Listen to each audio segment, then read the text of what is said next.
one of us is going to get electrocuted. Right. You, I hope. Not me. Thank you. That was brilliant. And a harrowing story. And I noticed a lot of people laughing. Only the women.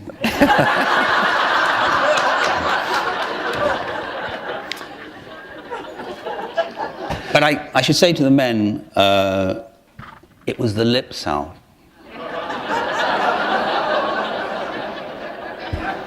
So relax, it's fine.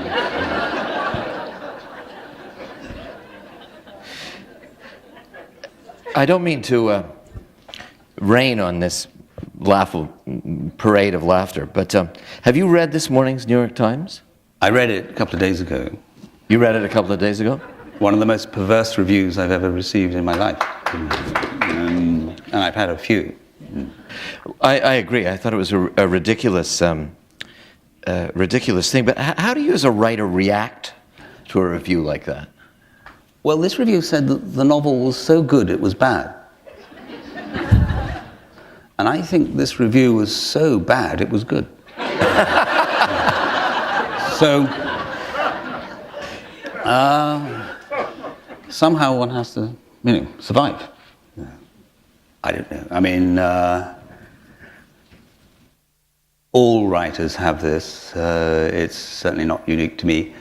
The strangeness of publishing a novel and realizing there are no common standards by which to judge any work of art, let alone literature. So on the same day you might read your novel acclaimed and praised, and in another paper, or maybe even in another page in the same newspaper, see it damned as a worthless piece of junk.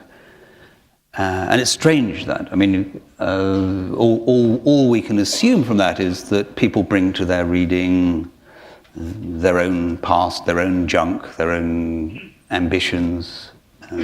But it does make me feel sometimes that we ought to have at least a notion of what constitutes a good sentence, for example. But we don't seem to have it. Is that our public education problem, or is it something we just can't... No wonder some people fly into the heady reassurances of science. Mm-hmm. But if you did have a definition, then that might work against you as well, might it not? Well, it would not have to be my definition. It would have to be one we all share.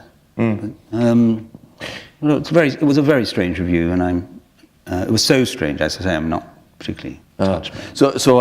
Martin Amis, who's a pal of yours, once told me that he never reads his reviews. He doesn't even read his contemporaries. He says, why would I waste my time? Yeah, there's a lot to be said for that, and I have to say I haven't read this. It's just my wife Annalena read me some choice sentences from it. That's where I had read this fellow saying that there are some novels that are so bad that they're good, and that this novel was a reverse instance of being so good it was bad. And I wanted to know, what were these bad novels that were good? I mean, are we talking of Valley of the Dolls, or... we need to be told.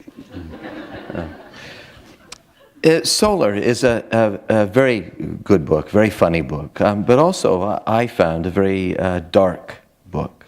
And there's a scene set on that ship, and I know you took one of these trips up north, and there's a scene set in the boot room where everybody has to take off their wet clothing. Yep. And it lasts for about 3 days, and then everybody starts stealing everybody else's clothes.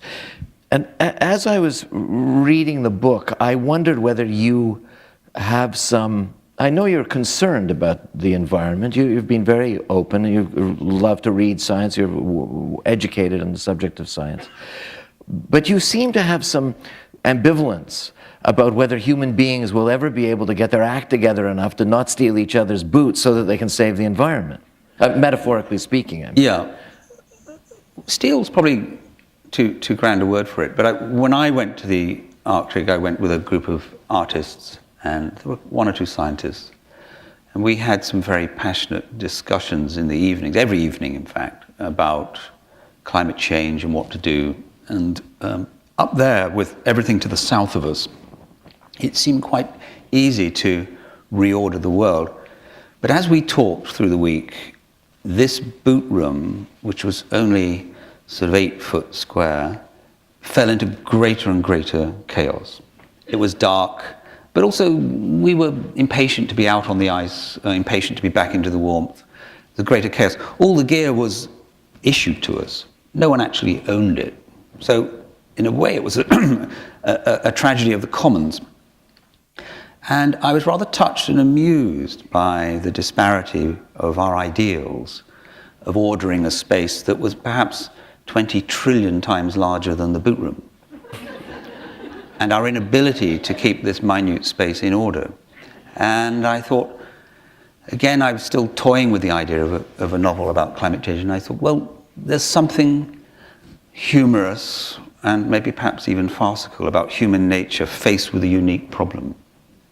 And I have to say, my suspicions were grimly confirmed when we got to COP15, the climate change conference in Copenhagen last December.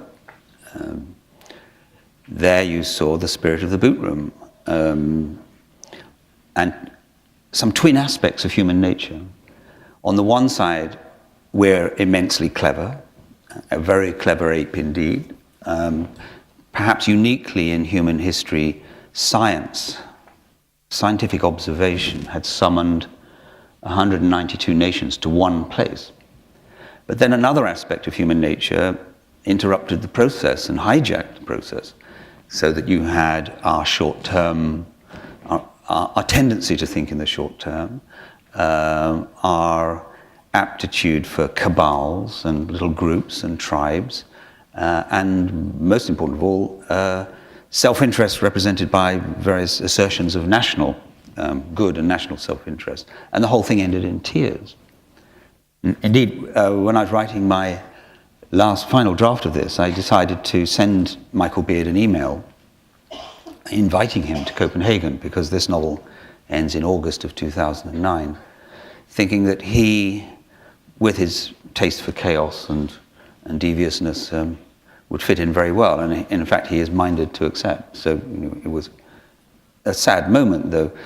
So the novel, I'm not saying that I'm profoundly pessimistic, but I am bemused by the way in which this does pose such a problem for the kind of species we are. Mm-hmm.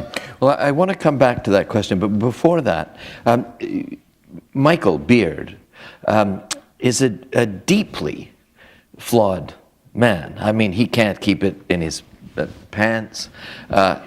He can't. He keeps getting married. He's a glutton. And he does terrible things. Betrays people in ways that I won't go into, so as not to wreck the suspense. But as I was reading, I also liked him. I'm glad you said that, because I rather like him too. Well, what is it that I like? What is it? What is it we admire about him? Well, I think it's difficult. I mean,